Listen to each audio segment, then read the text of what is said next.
नमस्कार. जागो ग्राहक ग्राहकमध्ये परत एकदा तुमचं स्वागत.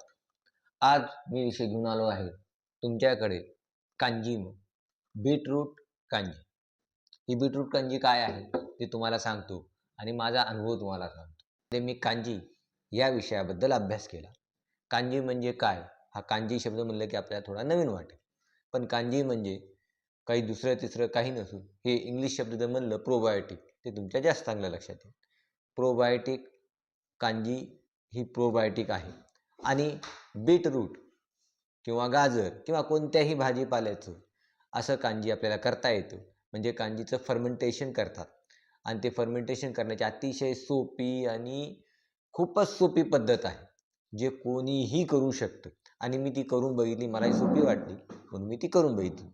काही नाही, जस्ट फक्त बीटरूट घ्यायचे आहेत, स्वच्छ धुवायचे आहेत, कट करायचे आहेत. कट करून एका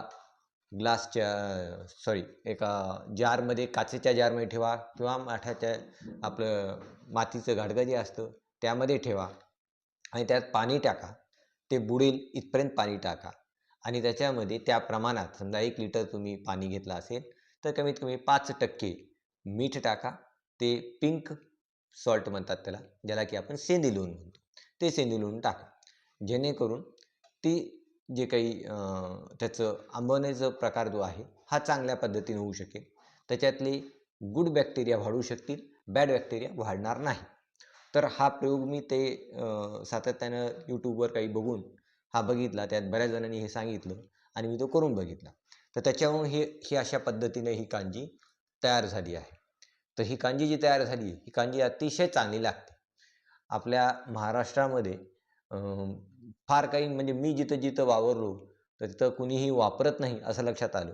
म्हणून आपल्या बऱ्याच लोकांना हे असे कॉन्स्टिपेशनचे त्रास असतात, तर त्यांनीही ती वापरावी. प्रोबायोटिक म्हणून खूप चांगली आहे.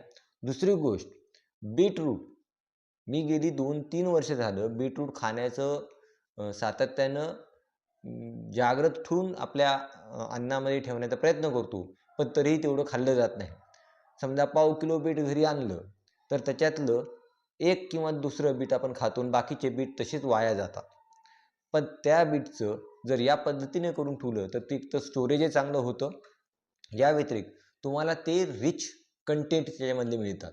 याच्यामध्ये विटॅमिन B12 खूप चांगलं आहे, जे की आपल्या आरोग्याला खूप उत्तम आहे. या व्यतिरिक्त दुसरे लॅक्टिक बॅक्टेरिया त्याच्यामध्ये तयार होतात, जे की आपल्या पचनासाठी खूप उपयुक्त आहे आणि ह्याची टेस्ट खूप चांगली लागते, सुंदर लागते, कोणीही घेऊ शकतं अशा पद्धतीने आहे. तर हे दुसरं तिसरं नाही, तर मी आमच्या घरच्यांनाही दिलं. तर मला लक्षात असं आलं की हे लोणच्यासारखं लागतं. लोणच्यात आणि ह्याच्यात काही फरक नाही. थोडंसं आंबट आणि खारट अशी त्याची टेस्ट असते. जसं आपण लोणचं आहे तसं. म्हणजे ही दुसरं लोणचं करण्याची पद्धत आहे असं म्हणलं तर ते वावगं ठरणार नाही. त्यामुळे तुम्ही हे करून बघा, खूप चांगलं आहे. ह्याच्यात मी मोहऱ्या ते टाकले आहेत, त्याच्यामुळे स्मेल त्याचा खूपच छान येतो. आणि हा जो दुसरा आहे हे मी आत्ता वापरलं आहे. हे वापरून तुम्हाला दाखवतो. ह्याच्या ज्या फोडी आहेत, ह्याचं जे रस तयार झाला आहे, हा रस तुम्ही पिऊ शकता. ह्याच्यामध्ये तो ग्लासमध्ये टाका, त्यात थोडं पाणी ॲड करा आणि तो प्या.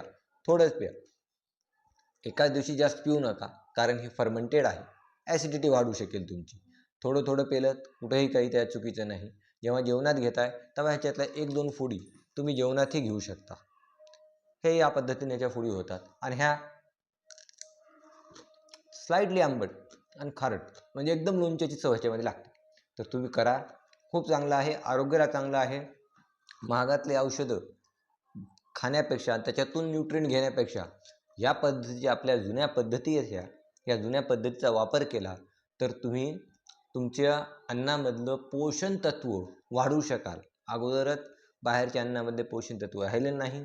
या पद्धतीने मात्र तुम्ही तुमचं पोषण तत्व वाढवू शकतात.